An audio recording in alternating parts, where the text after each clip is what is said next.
All righty. Good morning, everyone. Hello, Leslie. Oh, I'm sorry you have a cold. Well, glad that you're able to join us from home. And without further ado, why don't we begin with a word of prayer? Good and gracious God, we give you thanks for this day, for this opportunity to come together and to ponder the sacred words of long ago. We come with great excitement, for we know that you are waiting for us with truth and wisdom that we need for the living of these days. And for that, we give you thanks. Amen. All righty. So, hi, Andy. I just was mentioning that Leslie has a cold, so she's joining us via the live stream. And we give thanks for that technology. Well, this morning we're going to look at what is known as the Sermon on the Plain. Yes, you're more familiar with the Sermon on the Mount. Right. Absolutely. So this is, you might say, this is on the level. This is on the level. And bring that up again, because there is a reason why. You want to go that way? I mean, you can be on camera if you want. Welcome. Hey, Jack. Hi, Jane. Are you coming for Bible study? Oh, welcome. You can be on camera or you can go around that way. I'll leave the choice up to you. Yep, that's we also have Leslie. Yep, and there's some over here. Yep, wherever you see a chair, they're available. Yep. So Leslie Musiak is joining us online, and thank Jack and Jane Hudgens for joining us today. And as I said, we're looking at the Sermon on the Plain, and Andy was just commenting that he's more familiar with the Sermon on the Mount, and we're going to talk about that. And there's a reason why in Luke's Gospel the sermon is on a plain as opposed to a mountain. But why don't we begin by looking or listening to the reading. And he came down with them and stood on a level place, with a great crowd of his disciples and a great multitude of people from all Judea and Jerusalem and the seacoast of Tyre and Sidon, who came to hear him and to be healed of their diseases. And those who were troubled with unclean spirits were cured. And all the crowd sought to touch him, for power came out from him and healed them all. And he lifted up his eyes on his disciples and said, Blessed are you who are poor, for yours is the kingdom of God. Blessed are you who are hungry now, for you shall be satisfied. Blessed are you who weep now, for you shall laugh. Blessed are you when people hate you, and when they exclude you, and revile you, and spurn your name as evil, on account of the Son of Man.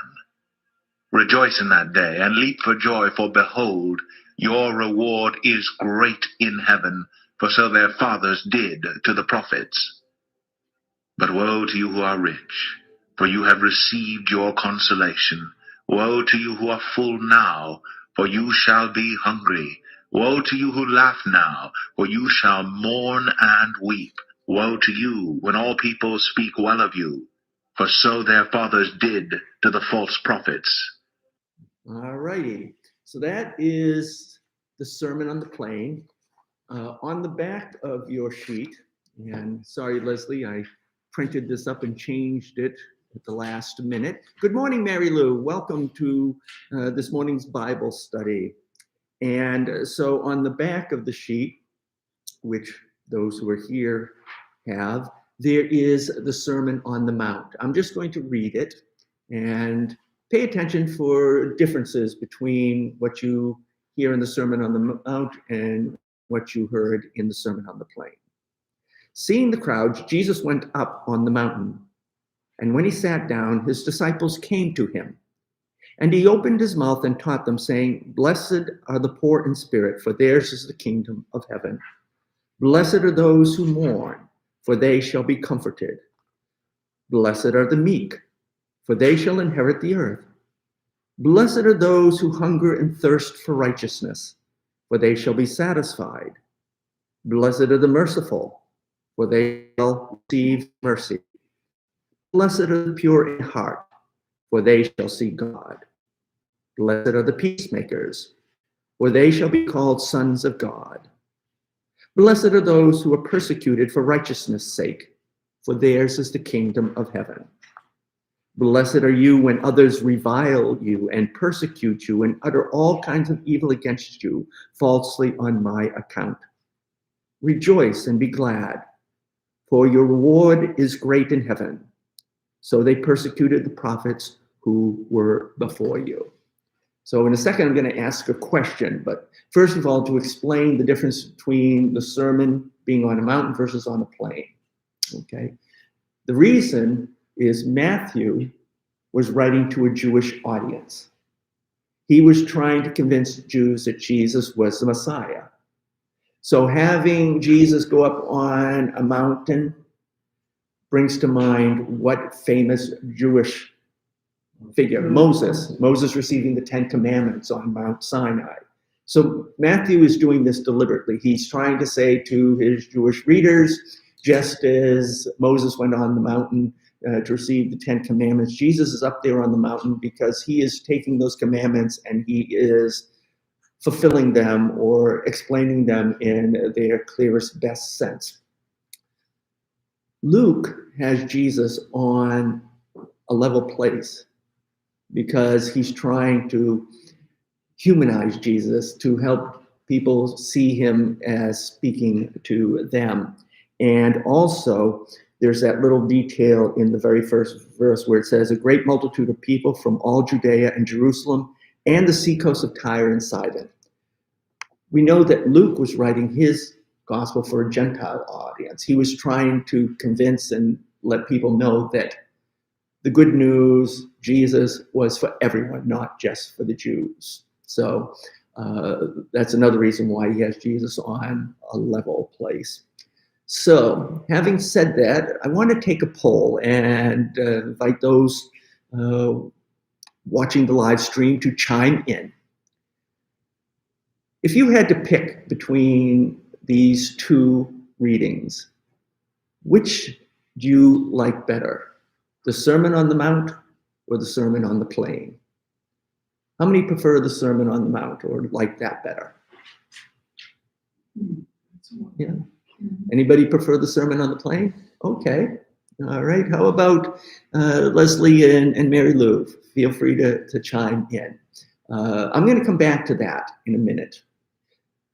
My question is, what are the differences that you see between these two readings? And obviously, one is on a mountain, one's on a level place, a plain. Any other differences that you notice between the two? Big differences. One's a positive cell Exactly. for the spirit. Yeah. The other is a very earthly cell with the warnings and cautions, which were not in the positive cell. Okay. So that's right. In Matthew's Sermon on the Mount, all you have are blessed. There are no woes. And people don't react well generally to words like woe to you. Why not? Well, I don't know, if I had any money back then, I'd want to give up all my savings if I believed in what he said. Or, okay, so if you had money back then and you're hearing woe to you who are rich, you might want to, okay, so I'll tell you. So you said you want to get rid of all your money so you could get in God's good graces. Jack said, I might be tempted to walk away. Who are you to tell me and criticize me? See, that's the problem. Not necessarily the problem, but that's the difference. Mary Lou likes the one on the, Leslie likes the one on the plane better. Feel free to share why you like the one on the plane better, Leslie, and I'll share it with everyone. You know, when you hear something like woe to you, it sounds like you're being criticized, doesn't it? Absolutely. And the next question is, when Jesus said that, was he being critical? I felt like he was warning you, like he knew that what's going to happen to you in the afterlife. Okay, so what's going to happen to you in the afterlife? And if you believe it, you would want to give up your savings because that's Okay. more important. So what we have then in the Sermon on the Plain, when Jesus says, "Woe to you," and he's talking about the afterlife, because he says, you've had your fill now. It's sort of Jesus saying, "Wait till my Father gets a hold of you." Wait till my Father gets a hold of you. But on receiving that, that put down, if you will, for where you are, Yeah. we don't like to be told about our faults. We don't like to be told. We would rather not discuss those. They're uncomfortable. We would rather not look at them. That's right. We criticism makes us uncomfortable, and that's understandable. Norman Vincent Peale, do you remember him? Mm-hmm. Yeah. What was the name of his church in New York City? Was it the Marble Collegiate Church. The what? Marble Collegiate Church or something. Yeah, the Marble something church. Yeah. Yes. And Norman Vincent Peale was known as the creator of positive thinking. Okay. And he once said that most people would rather be ruined by praise than saved by criticism. There's some logic in there. Oh, yeah. Absolutely. So you've hit the nail on the head. Luke has these woes that you won't find in Matthew's gospel. There's also another difference. Let me read one verse from each and tell me what you notice. And actually, it might be two. Blessed are the poor in spirit, for theirs is the kingdom of heaven. And in Luke's gospel, it is, blessed are you who are poor, for yours is the kingdom of heaven. And then in the Sermon on the Mount, verse, find it here, 6, blessed are those who hunger and thirst for righteousness, for they shall be satisfied. In Luke's version, it is, blessed are you who are hungry now, for you shall be satisfied. What's the difference between the two? Well, in Luke's version, he says, blessed are you who are poor. Yeah? And in the Sermon on the Mount, blessed are those who are poor in spirit. Right, exactly, Jane. So Matthew is making it more spiritual. Blessed are the poor in spirit. Luke is making it more concrete. Blessed are the poor. Not the poor in spirit. Blessed are the poor. And so again, it's a difference between the physical and the spiritual. And in Luke's gospel, you have a Jesus who is very concerned about the poor and the disadvantaged. And that makes it much more personal, because I don't know about you, but compared to most of the people in this world, I'm rich. I have a better life than the vast majority of people in this world. So what's happening is Jesus is speaking to me. Now, somebody's made an interesting comment. You said that basically criticism can be taken two ways. Criticism can be a put down, okay? But criticism can also be designed to help, okay? Which kind of criticism do we have here? I think it's to help. Yes, the criticism that we hear in Jesus, it's to help, okay? Jesus isn't saying, woe to you who are rich, you haven't got a chance. He's saying, woe to you who are rich. And essentially, if you continue to allow those riches to warp your priorities and your values, it's not going to end well for you. Not only in the life to come, but in this life. And Which makes me remember a minister I knew once, and he had this saying, you can't take it with you. If you try, it will burn. Okay. And so I think this has a lot to say to us today, particularly at the time that we're living in. Would you say that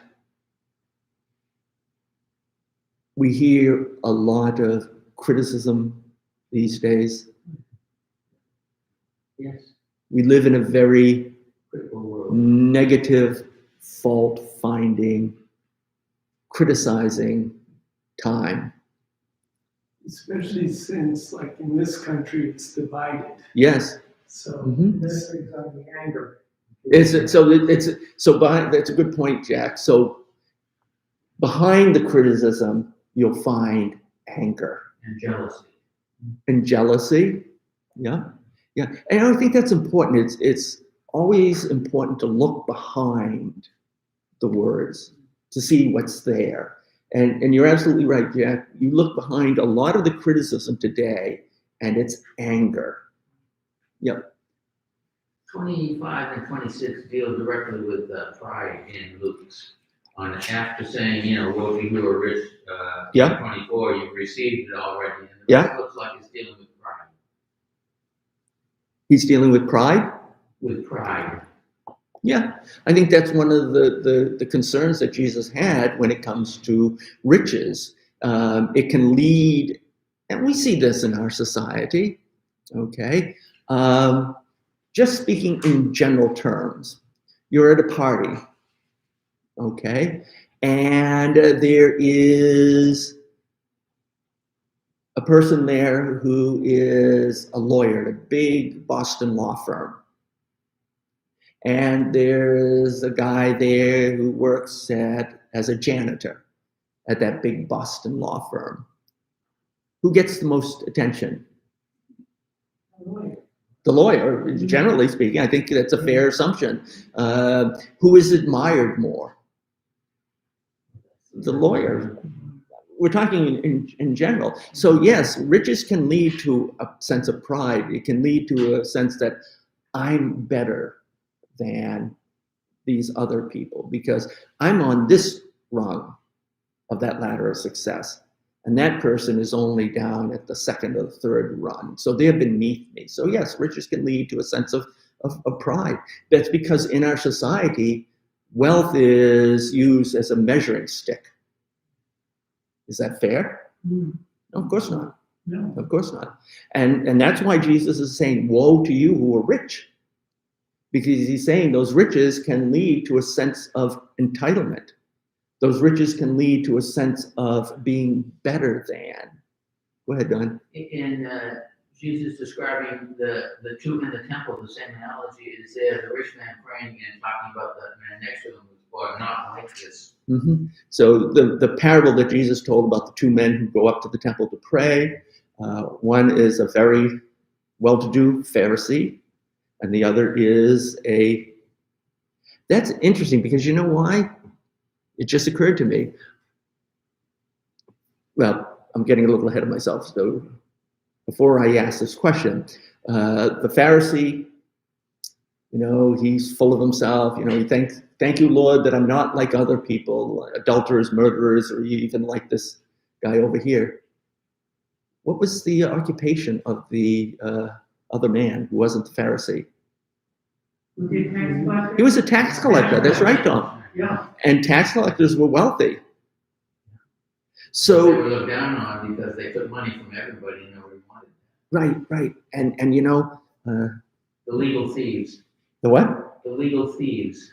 The legal thieves, yeah. I'm going to make a note here for the sermon. Don't be a tax collector. Don't be a tax collector.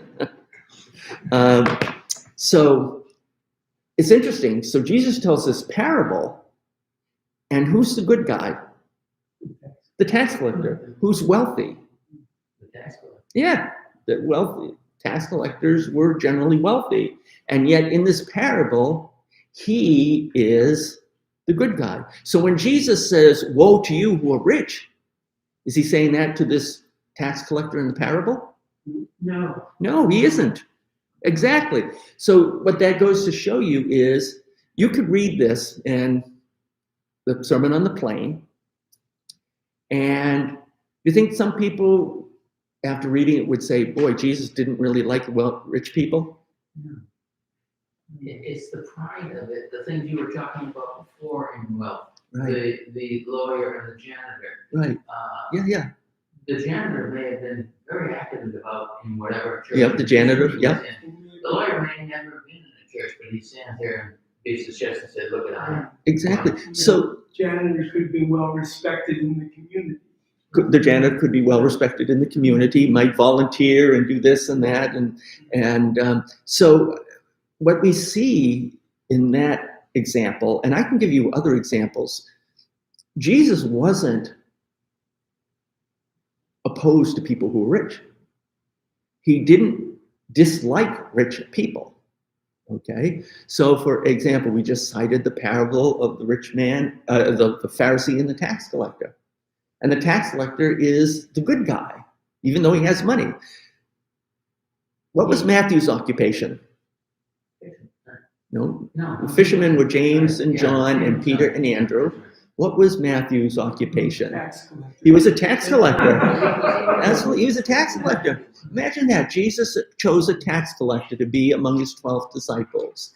And I can think of some other examples that I've got in the He sermon. shows a sadness when that rich young man comes and said, I want to follow you, but he can't let go of his riches. And Jesus, in the way he phrases it, feels sorry for him. Yep. Another good example. We're told that a young man comes to Jesus and says, what must I do to inherit eternal life? And Jesus says, go sell all of your possessions and then come follow me. And we're told that the rich man went away very sad, for he had many possessions. Okay. Jesus is trying to help him. Yes, Jack? Let's read down Matthew's one about the plain. And talking about the rich people, number 7 says, blessed are the merciful, for they shall receive mercy. So now we're back in Matthew's Sermon on the Mount. Blessed are the merciful, for they shall receive mercy. The reason I'm saying that Yeah. is this rich man, maybe they're also merciful with their money and helping other people. Oh, absolutely. So,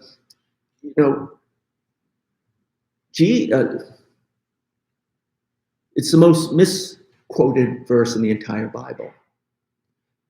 Money is the root of all evil. No, it's a love of The love of money. Exactly. The love of money. So money in itself isn't good or bad.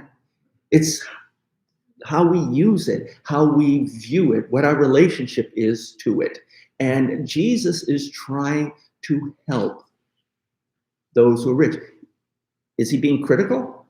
Absolutely. Is he being critical to hurt? No, he's not trying to hurt. Whoops, okay. So Leslie says she likes the Sermon on the Plain because it seems more addressed to people like me who are not the most poor and downtrodden.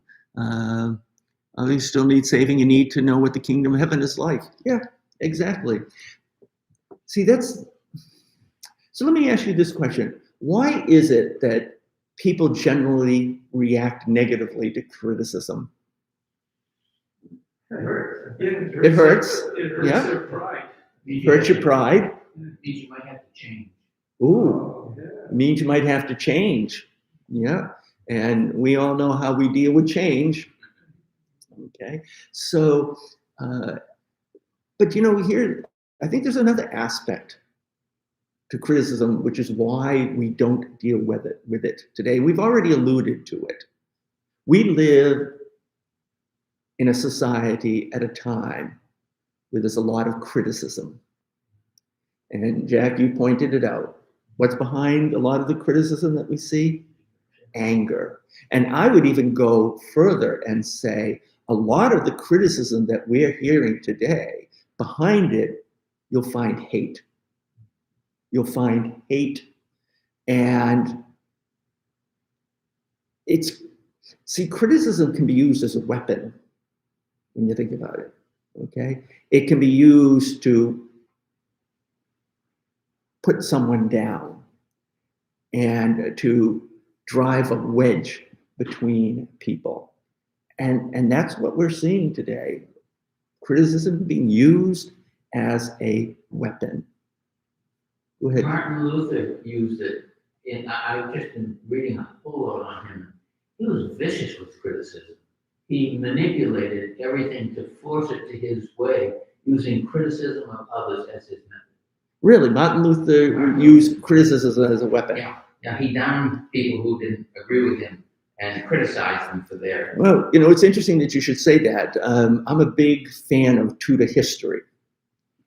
And I've seen the BBC version of the Six Wives of Henry VIII. I've also watched the Netflix, what is that one called? The crap. Oh, The Tudors. It's just called The Tudors. Tudors. And you can see in these depictions of that era of history that there's a lot of criticism going back between Catholics and Protestants. But it was hate-filled, rage. And so I think that criticism can definitely hurt. And we're seeing a lot of that. And I think what the challenge is to redeem the criticism.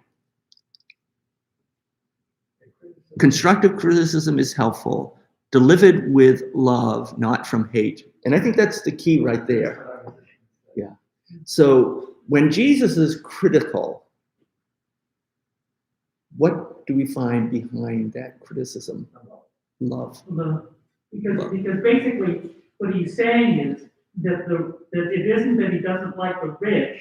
The rich have lost, they have been so, and you might say, sated with their luxury and wealth, that they have lost their hunger for the invisible. Mm-hmm. They are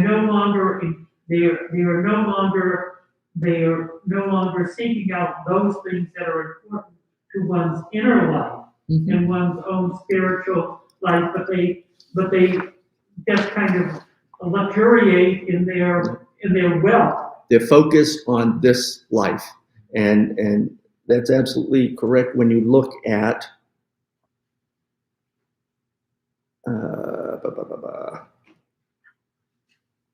I know what it is. I'm looking at but woe to you who are rich, for you have received your consolation.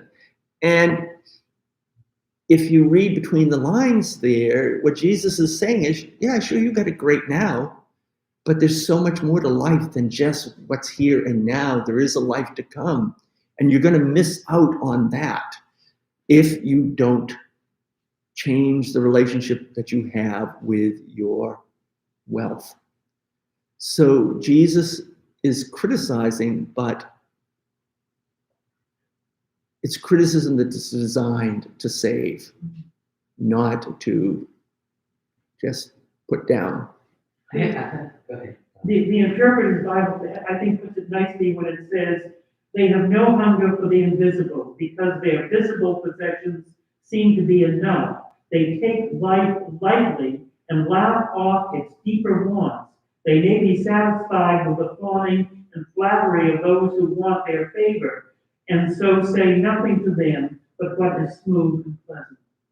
What's the last part? No, they said they listen to only those people who say flattery and say things to them that is smooth and pleasant. Okay, so they only listen to the positive feedback. Right. Oh, look at you! You have a lot of money. You've really done well for yourself. Congratulations. I have a story that coincidentally, thanks for doing that first. Along there, I had a young officer brought to me when I was doing emergency service, and he had gone to a party where we were in the Army, and he gets up on the diving board. He's a very handsome young man. Gets there and dives in.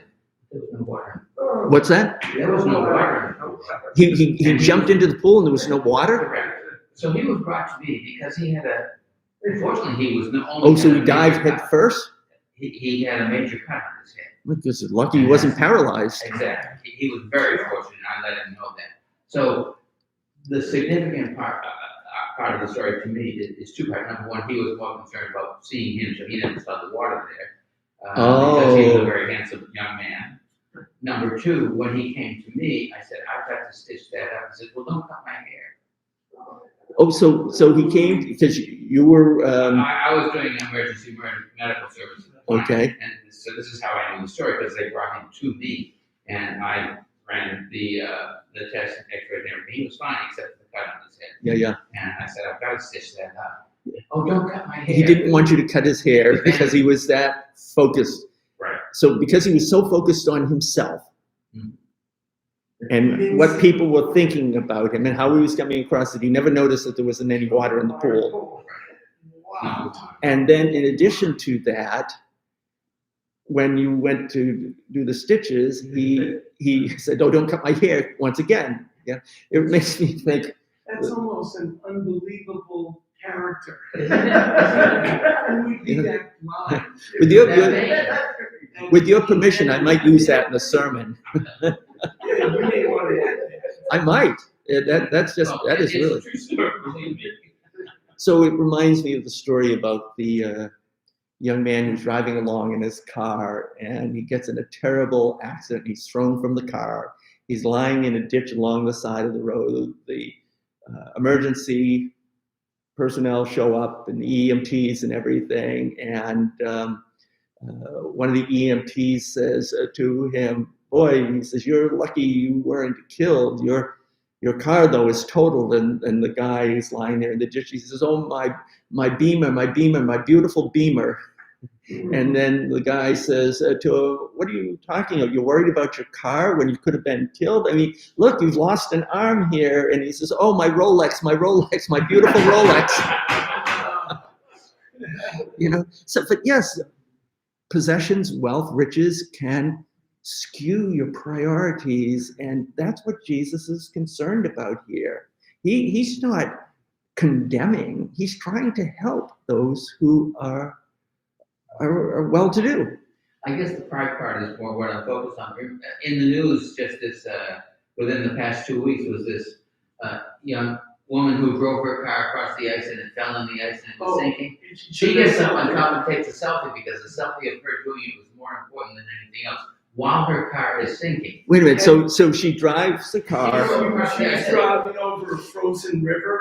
Yeah. And A river? And she thought it was strong enough to drive across, but then the car started sinking into Yeah. the river. Instead of getting down and running to safety, she got up on top of her car, and there's a photo of her taking a selfie of her on top of the car while it's sinking into the river. Why did she want to do that? Why did she want to take a picture of herself on that? I mean, if anything, the first thing that comes to my mind is that shows how stupid you are. Well, You got Talk it. about criticism. But the second part of that was significant is when they interviewed her afterwards. She says, that was really fun. I'd like to do that again. Yeah, right. And She then said it was fun. And then she said, okay, I guess I'll walk home. Yeah. Because her car was in the river. And Polluting the river. And rescuers had to come and rescue her from Yeah. the car. So they were risking their life, but she didn't see any of that. All she saw Herself. Right.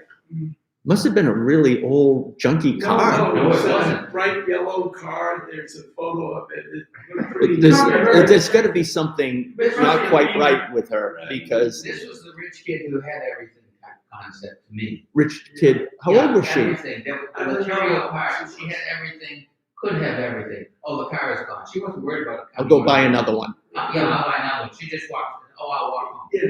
Oh, I guess I'll have to walk home. Yeah. I just read it yesterday. Isn't that something?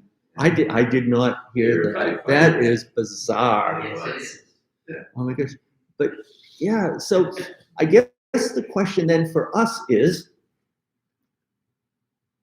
when we receive criticism,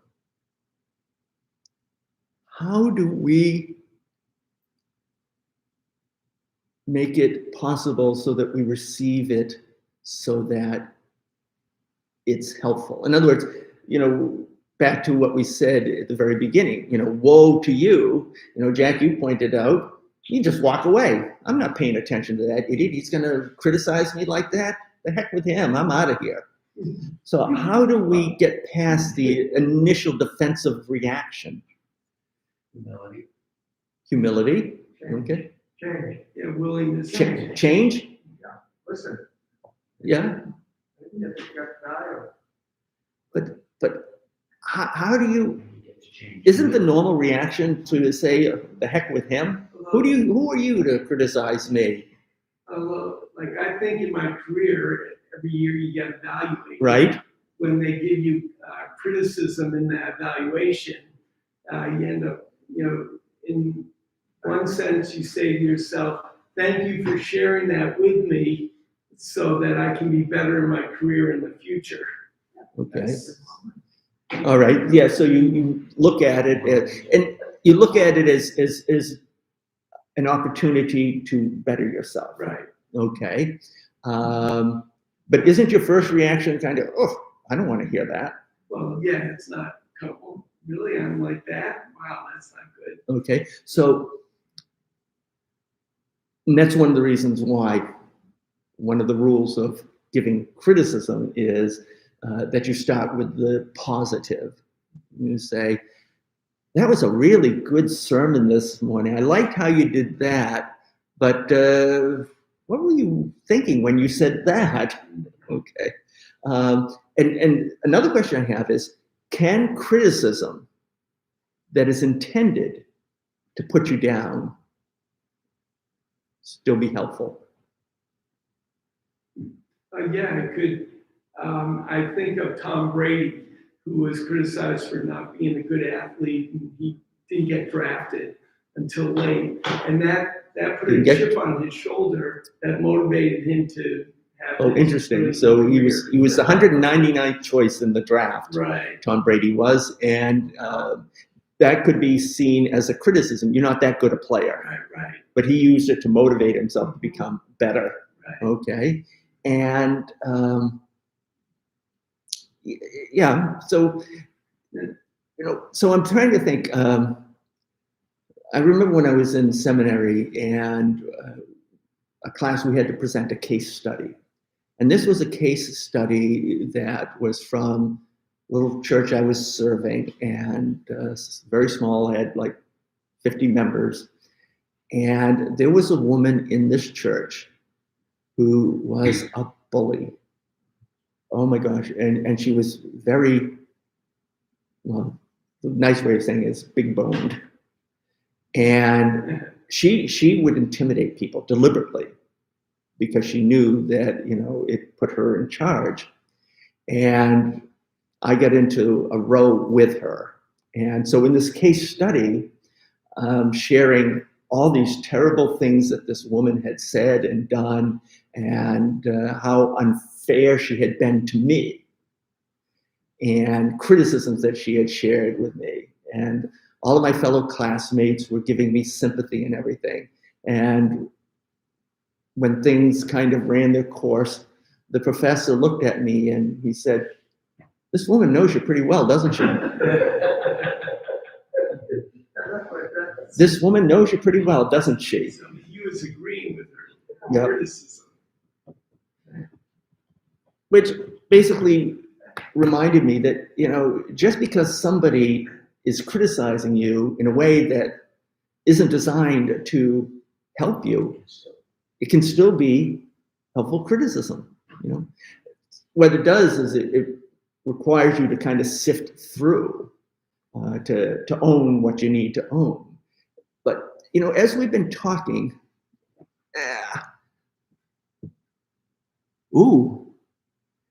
yeah, so Leslie is saying a lot of people are addicted to internet fame now, even more than money.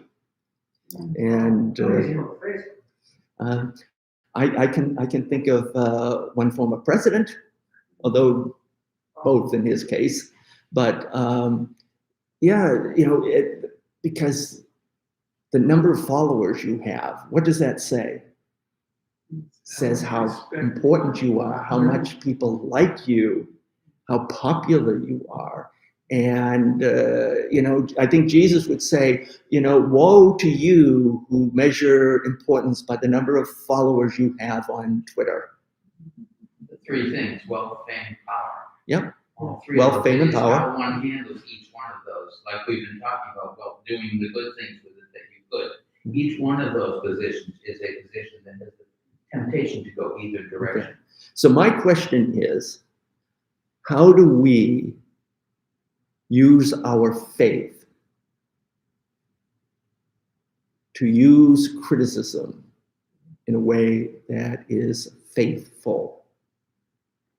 And this has been very helpful to me because it's suddenly made me crystallize the point that I want to make in the sermon. And, I've always told our student ministers, if you can't tell me what the sermon is about in one sentence, you're not ready to preach it yet. So you've helped me crystallize the sermon. So how do we, as people of faith, use criticism to our advantage? Grow. Love? To grow. To grow. Oh, absolutely. That's the goal. Okay. What I'm thinking of is a little question that we can ask ourselves that will help us to take the criticism and grow. In fact, you know what? I got to change the last hymn because it will tie in with this. So Jane is absolutely right. Grow. How do we grow? How do we take the criticism and grow? Well, I think we have to constantly remind ourselves that as we may be nibbling on lobster and champagne, that we have an inner life that also needs to be fed. Yeah. And that is something that, and we just gotta keep saying to ourselves, that in the movie Patton, there was a wonderful scene. General Patton? General Patton, where Patton talks about the triumphal general in ancient days of Rome. And he says, as the triumphal general rode in a chariot, a slave stood behind him, the conquering hero, holding a golden crown over his head, and whispering in his ear a warning that all glory is fleeting. All glory is fleeting. So that's what they did in ancient Rome. Yes.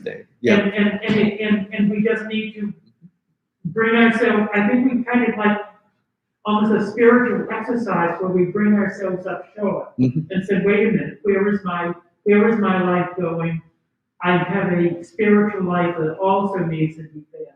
And it's not going to be satisfied by the emptiness and shallowness of possessions or wealth or power. Yeah. When you were talking about the generals in ancient Rome coming in and victory and all of that, I immediately thought of Jesus entering Jerusalem on Palm Sunday. He entered as a conquering hero when you think about it, although his kingdom wasn't of this earth. But instead of riding in on a white horse, which is what a conquering hero would do at that time, he rides in on the back of a humble beast of burden. Okay. Let me throw this one out. And this is to the, how I can use the criticism so I can grow. That whenever we are on the receiving end of criticism, the question we need to ask ourselves, will this criticism help me to be more like Jesus?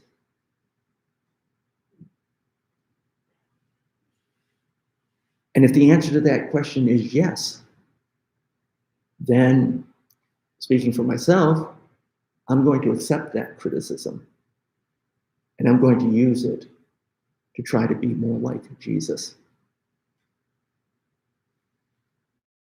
I see a lot of puzzled faces. For a lot of people, that's their goal in life. That is our goal in life, to be more like Jesus. And so when someone says, you're much too money hungry for your own good.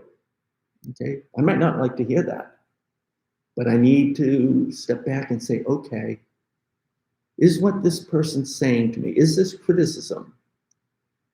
Will it help me to be more like Jesus? And if the answer is yes, then it makes it easier for me to receive that criticism, even if it's intended to hurt me. Even if it's intended to hurt me.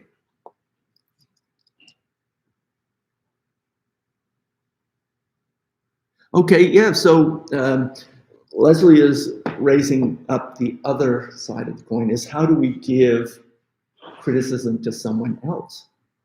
How do we make sure that our criticism isn't designed to put someone down or hurt someone? How can we ensure that our criticism is designed to help someone?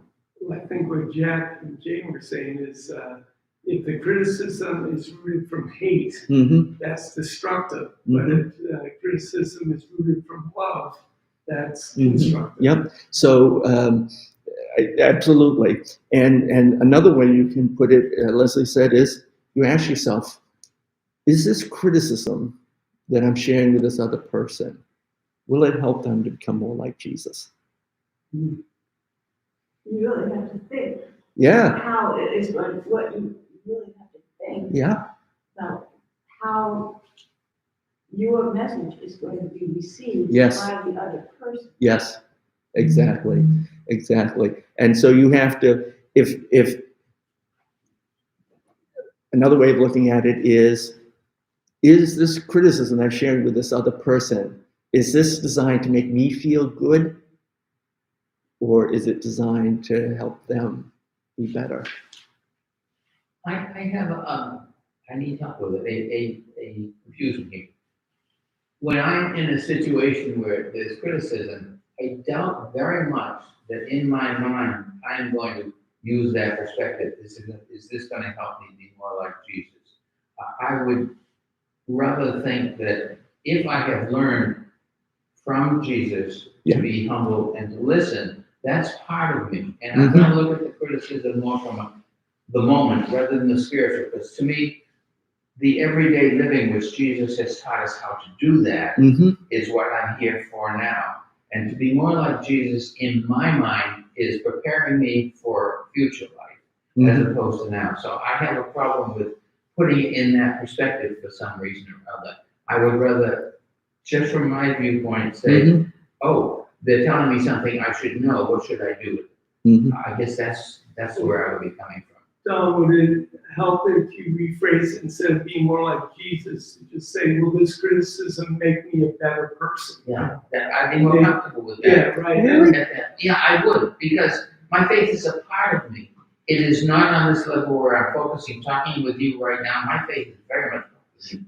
But I wouldn't have Jesus' name in my head talking to you about something as a comparison. Yeah. That's where the problem comes. See, I guess I hear what you're saying. Yeah. For me, though, I think bringing Jesus into the equation helps it because, there's a difference between saying, will this criticism make me a better person?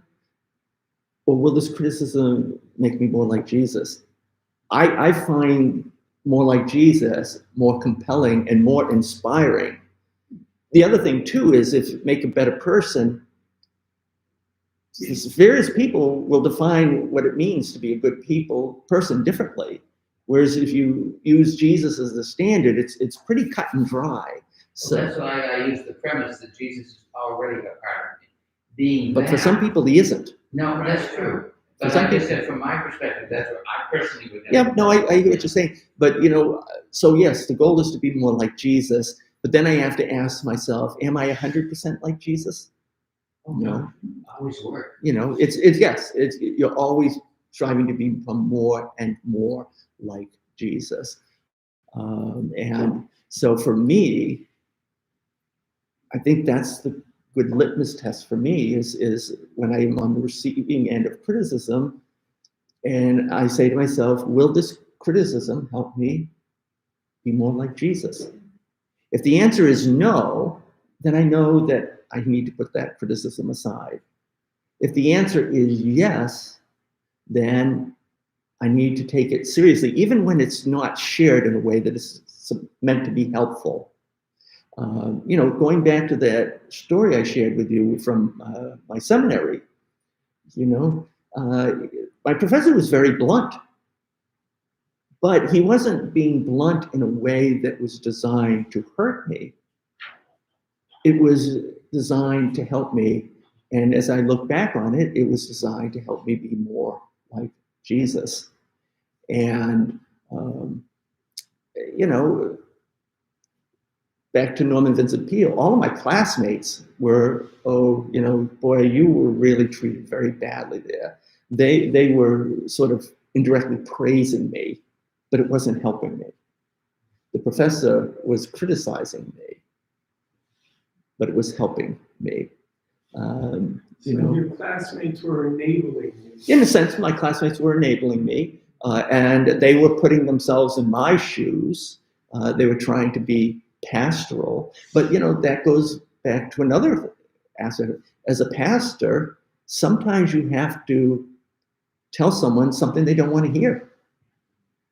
Okay, you don't do that because you want to put them down. You do it because you want to help them. You want them to be more like Jesus. So I think there was one situation where I was in at the group pastoral relation. The one where we were helping out the student ministers. When we were teaching parish. Yeah, teaching. And we had parish. Student ministers, yeah. And Mike Gelsini was the student minister. Mm-hmm. And the group, we all met with Mike. Yep. And I guess I'm not preaching confidentiality at this point, but and we gave him our evaluation. It was all compliments. And he was disappointed in us because we had no criticism to offer him. Oh, interesting. So, I'm here to get help from you guys, and you're not helping me. Okay, so this was his former student minister, and they were the teaching parish ministry, which Right. would meet with them monthly. We're giving him feedback on the sermon, and it was all positive, and he said he wanted constructive criticism. Right. Mm-hmm. Now, it's interesting because... So he told me smelled like a goat. So, while you were talking, I was thinking of another student minister many years before. Yep. And the person had a way of preaching that was very judgmental. Oh, Joel. And so one month, the teaching parish ministry met with him and gave him feedback and said, it's very hard to hear what you were saying because I felt like I was being judged and put down. And they talked about how it could have been shared or preached in a way that would allow people to engage more. And it was gentle criticism. A few months later, another sermon just the same way. And they came back and they basically said, stop it. That's not the way to get us to change. And so they were more blunt. They were like the professor in seminary who said, boy, this woman really knows you, doesn't she? Okay. And so, sometimes you do have to be blunt. But again, it has to be done out of a sense of love and not anger. Yeah. So, alrighty, everyone. Well, we are just about out of time. Anybody got any concluding observations? So just as a preemptive strike, you can come out Sunday and you can criticize my sermon. Okay? And I will say to you, that's why I always say that there's no such thing as a bad sermon. Because either you will walk away from it renewed, or you will wake up from it refreshed. Thank you, everyone. God bless. I want to give you a promise. Thank you for being here.